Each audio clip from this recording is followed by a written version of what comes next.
She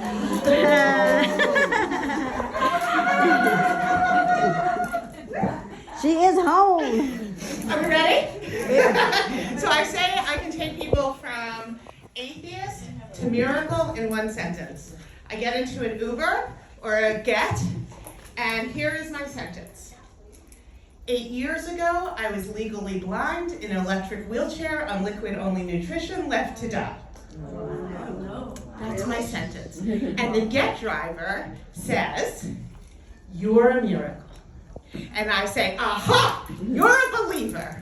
Because in order for there to be a miracle, there needs to be one who gives miracles, right? So, first of all, this talk, I am so nervous, I have to tell you all. I have to be totally transparent with you. I speak around the world. I have spoken to tens of thousands of people.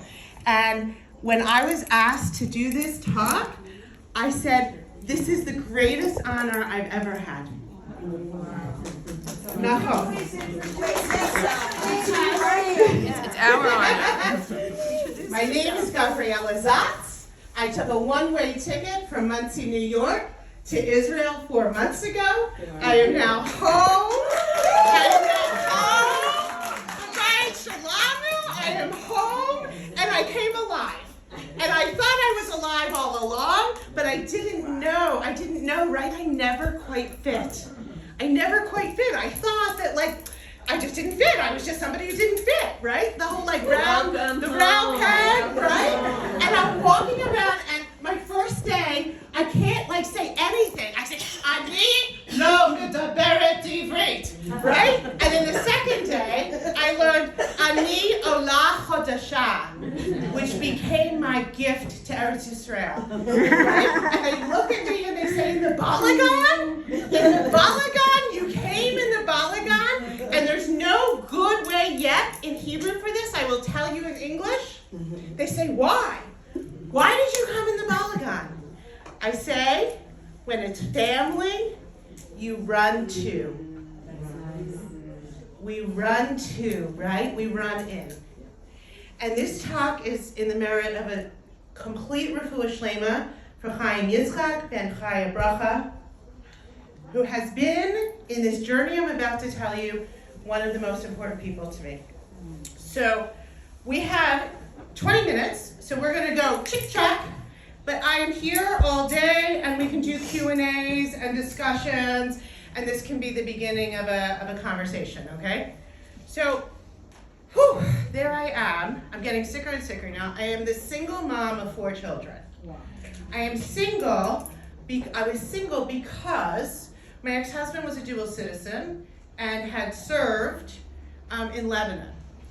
And there are things that we have to do to protect the state that are not natural for the neshama. And our neshama pays a price. And I'm telling you this now because I am absolutely certain that at some point tomorrow or in a year, you're going to meet somebody and you're going to say, "You know what, talk to Gavriella," because you're not alone. Because it changes some of our neshamas. And it was many years after my ex-husband had served. My third was born. She was 8 days old. And he thought we were Palestinians. And after I had my fourth, a few months later, he had tried to kill us. What? Because there are things that we do to save the state that are not natural for the neshama. Right? And when we're talking about miracles, and when we're talking about this month, and when we're talking about how to survive in almost anything, we're not doing it by saying there's no pain. We're not doing it by saying there's no challenge, that there's no big mountains. We're not saying what you're going to hear is not, "Oh, look at me, I live in joy because I've had such an easy life." Because the rest of the world looks for inspiration in the joy after. We find hope in the joy during the pain. We find hope in the joy during the pain. Because this is when we see the miracle that we're living all along. So so I'm alone. I have 4 kids. They were at the time 18, 16, 10, and 9. I was becoming more and more wheelchair dependent. I was getting sicker and sicker. I had to check in for a weekend at the hospital. I thought they would check me in and check me out. It was Labor Day weekend for anybody from America who knows it was a federal holiday weekend. I thought in and out. I'm in there, and a hospitalist, a fill-in doctor says, we're not sending you home. You're not safe to go home for yourself or for your children. I said, what do you mean? I said, where are you going to send me? He holds up this paper. He says, we're going to send you here. And I'm looking at this paper, and I'm like, where's the rehab? Where's the doctors? Where's the physical therapy? I said, are you sending me to hospice? Are you sending me to die? I'm in my 40s. I'm a single mom of 4 children. They have no diagnosis. I said, you're just sending me? I said, I'm not going. So they bring in a psychiatrist, which I think is the amazing part of this story, that they found a psychiatrist who was available for an entire hour till like in the middle of a holiday. And he comes up and he says he's an hour, that I should like use the time, make videos, write letters to my children, because I'm not going to be alive for their weddings, for their children, that this was the time for me to accept my situation. And I said, no, I'm not accepting anything. I said, I don't accept. So then they bring in security. I can't walk. So they bring in armed security with the wheelchair, right? And they're like, ma'am, you need to get into the vehicle. And I'm like, make me. So I do a lay-in for 6 days, right, in the hospital. And finally I get the winning ticket, ding, ding, ding. They send me to the basement of a 1-star nursing home. Now, anybody, let me tell you how healthcare works in America. There's 1, there's 2, there's 3, there's 4, there's 5 stars. A 1-star nursing home is a nursing home that's supposed to be closed. Why? Because there was mold dripping down from the ceiling in the basement and bars on my window, and it wasn't even a room, and I was locked there alone. And nobody was allowed to come in, and they gave me my medicine, or they didn't give me my medicine based on how nice they thought I was being. Wow. And my children, my oldest came here, she was 18. My next was a 16-year-old boy with no father. My Rav got on a plane with him and took him to a yeshiva. Wow. And checked him in. My 2 younger ones were 10 and 11-year-old girls with no father there, no relatives.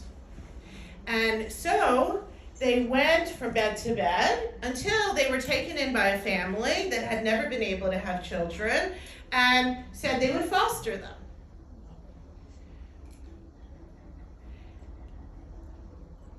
The short answer, before I'll get to the punchline on that, is that family is never allowed to foster children again. And the Somali caseworker is never allowed to work for Child Protective Services again. And if you know the system in America, I will tell you that a lot has to happen for that to happen, right? So I'm there a month, and I can't walk, and I'm like, what is it? What could it be? And I had requested, as I was getting sicker, all kinds of tests. And I had requested a mammogram, but I'd been turned down for a mammogram because I was too young. Oh, yeah.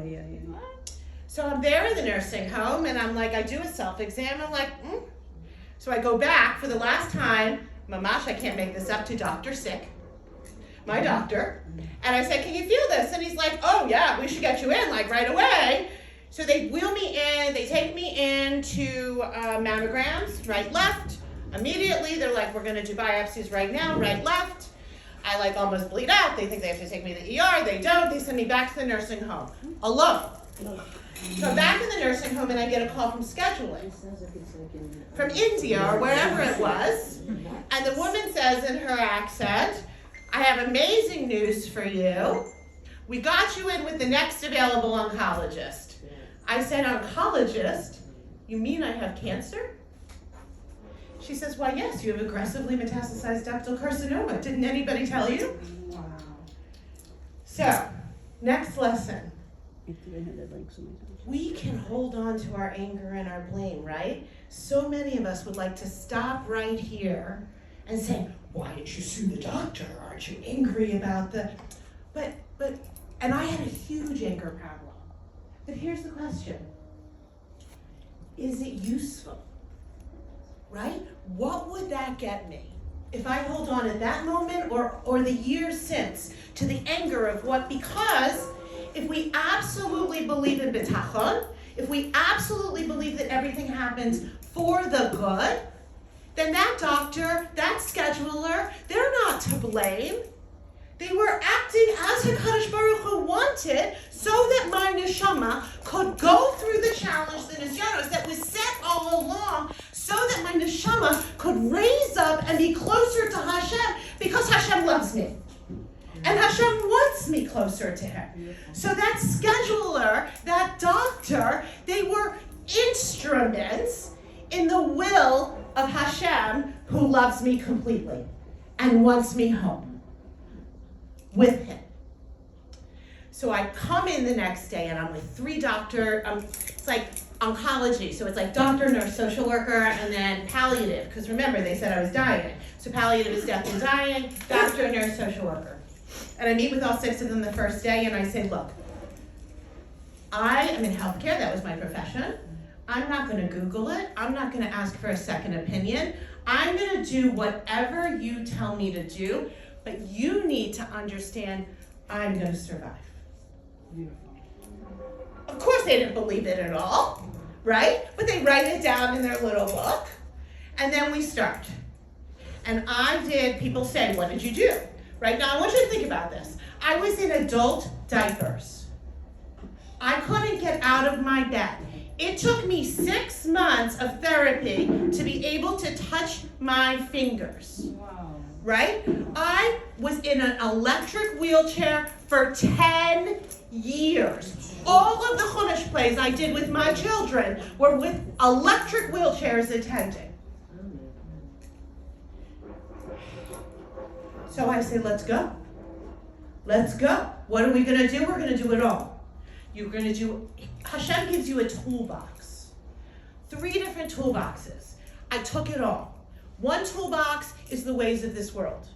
The science, the medicine, the things you see. We have to use them, right? We can't depend on a miracle that we can't see. It has to be in the ways of the world. So we have to make a place. We have to make a plea for Hashem's will to happen.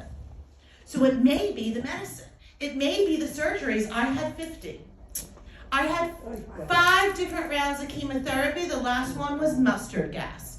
I had mustard gas put into my veins, and if anybody says, oh, it's not so bad, that's a lie.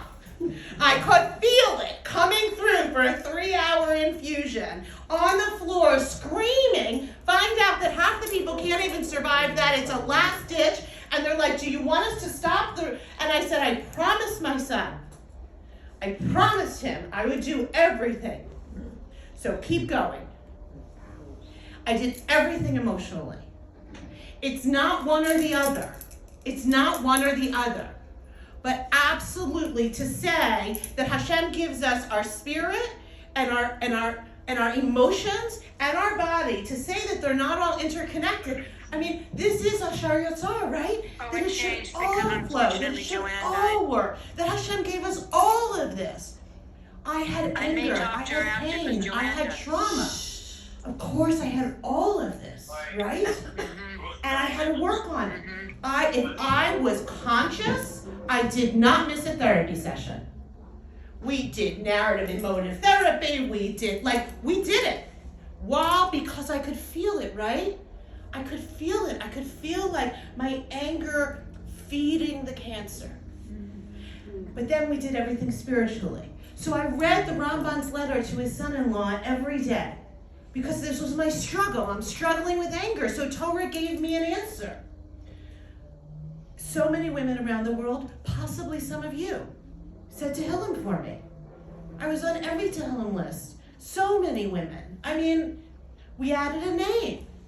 No, I was unconscious when this happened, and they had a whole ceremony. They did a seuda. Like, it was not like a little thing. I went from Gavriella to Gavriella Devora. We did everything spiritually. So Hashem, at the end, is the one who makes the miracles. Our job, just like, think about this.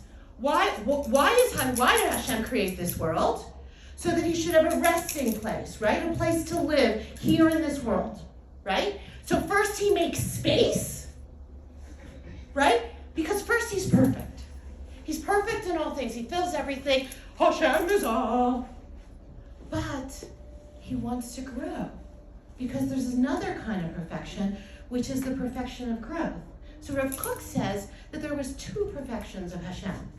There was the first perfection before he had thought about us, and then there was the second perfection when he constricted and made room for us in our world, right? So that he could grow towards us, and so that we could grow towards him, right? And it's in that growth where it is the relationship between us and HaKadosh Baruch Hu, where we are both growing, that creates an imprint for how we can be in this world.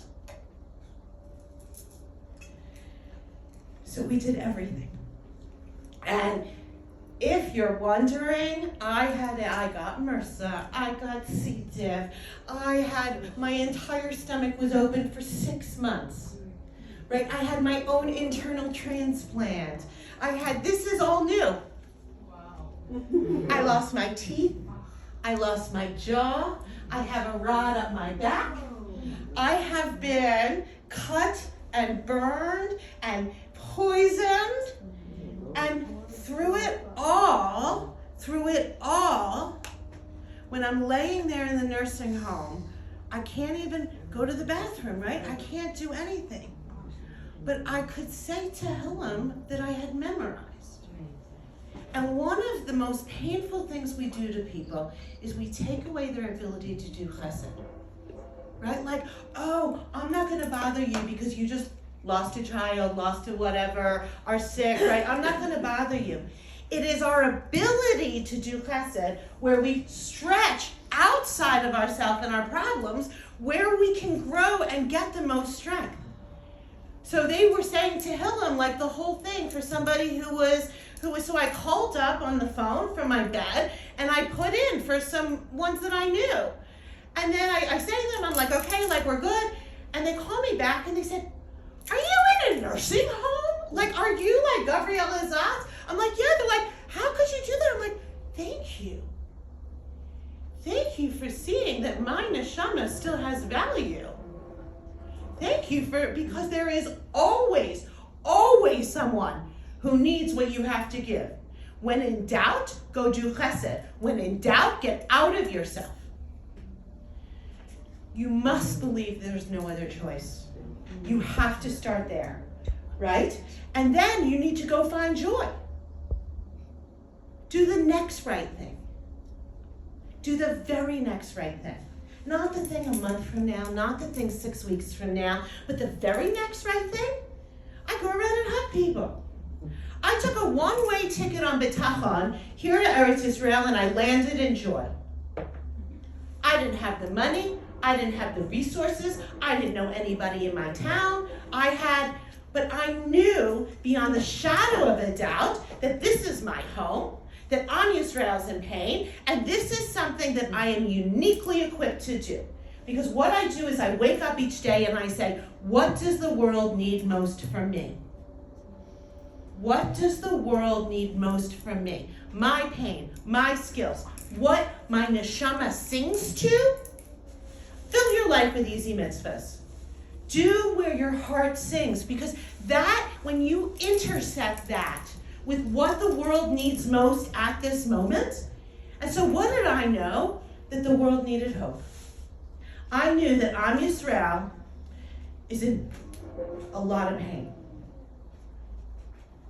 And I knew that something I was uniquely qualified to do is to prove beyond the shadow of a doubt that Hashem loves you. Because I am not more deserving. I am not more worthy. I am not more special. I am exactly like every other Jew. Hashem gave me a Yeshua. He saved me because it would be completely obvious that this was not in my merit. This was not for me. I did not do any more or any less than the people who died from the same things. But what can I do? I can take somebody from somebody who says they're an atheist to a believer in one sentence. You want to find a miracle? Look around you. You will find what you focus on. Every one of you right now is living a miracle. First you breathe, second you walk, fourth you do everything else. But you are the women of Am Yisrael living in the land of Eretz Yisrael, the inheritance for all of Klal Yisrael, for the entire future of the universe, on Rosh Chodesh, that Hashem gave you. Why? Because he knew you wouldn't forget.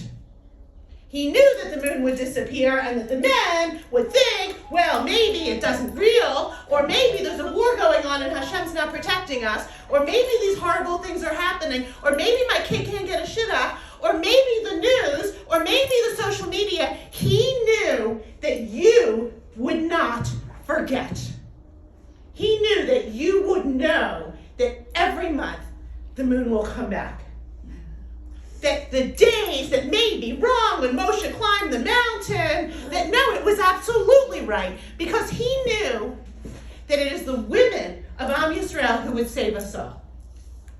And so he gave us Rosh Chodesh, and he gave us Rosh Chodesh of miracles. Go be amazing.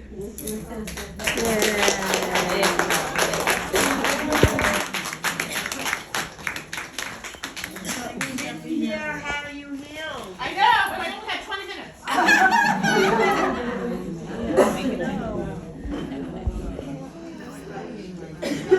This is what I said to someone. Would you want to do the meditation? She only had, she would bring Kitsat yoga. And I said, we live in a time right now where there is no Kitsat.